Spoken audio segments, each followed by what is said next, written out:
I've seen a crap load of scary movies, and most of them don't really rub me the wrong way. But there is one in particular that just got under my skin and left me feeling totally sick to my stomach.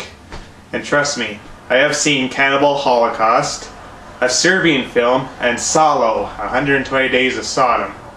And those three films didn't make me cringe one bit. So what film could possibly be more disgusting and vile to me, you ask? Sleepaway Camp.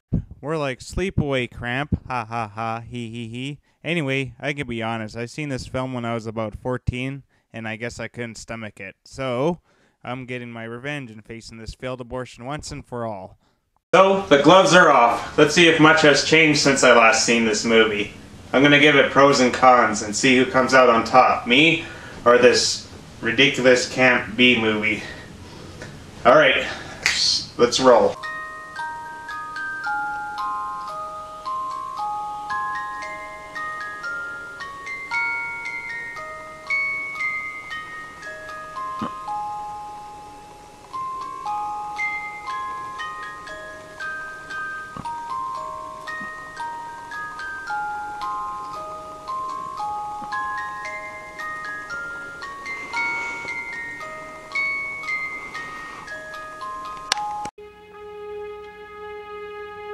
First, let's talk about the opening theme.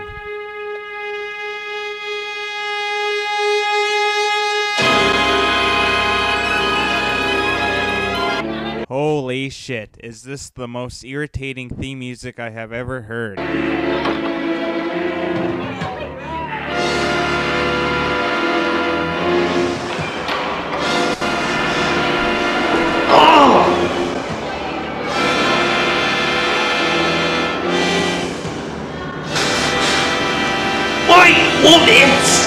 Stop!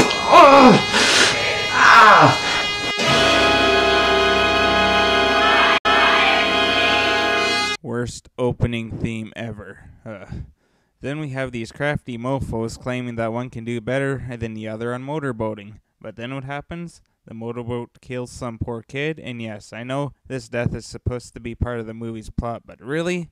See, we have one con from this movie so far. Child endangerment. My God! And is it just me, or is this woman kind of overacting? My God! Somebody help the people, please! We're gonna die or die! Get him out of the boat, please! Oh my God, we need help! Somebody help them! Why is she even freaking out? It's not like it was her kid that got mangled up in the boat's propeller.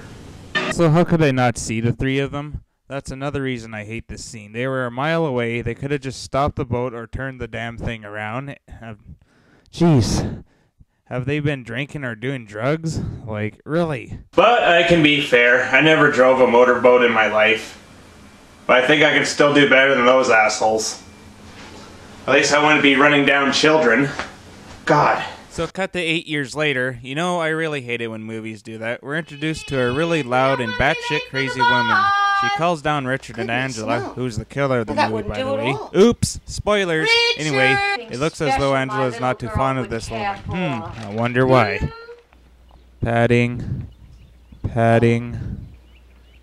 Padding. Well, what is it already? Padding. Thank you!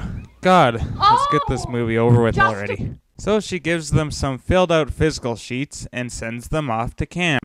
So after a dissolve effect, we see some buses pull up to their destination, and holy crap, this must be the best camp ever. Look at all these kids running and screaming with joy. This is actually a wonderful scene, but then it gets ruined. Yeah, so look at all that young, fresh chicken. Where I come from, we call them baldies. Makes your mouth water, don't it? Marty, they're too young to even understand what's on your mind. Ben, good buddy. There ain't no such thing as being too young. You're just too old. That was so fucking disgusting. Ugh. I don't know who's worse, this guy or the bicycle man from Different Strokes.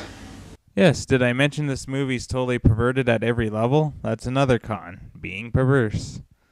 Forget you, cracker! But really, we don't have to worry about this perv. He gets boiled to death by a giant pot of hot water.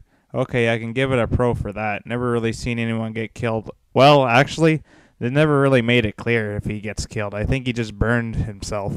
Either way, it looked like it hurt. Okay, enough about perverts. Let's cut to a baseball game. So, I'm not a fashion critic or anything, but what the hell is this guy wearing? Seriously, it looks just as bad as Chris Chan's Want Woman shirt. Like, really, he looks like a transvestite. And I would just like to say there's nothing wrong with transvestites. Just the transvestites who kill people. Fun fact, by the way, Felissa Rose, the actress who played Angela Baker, is married to CKY's vocalist and guitarist Darren Miller, and they had 2 daughters together. Yep. Anyway, back to this shitty review.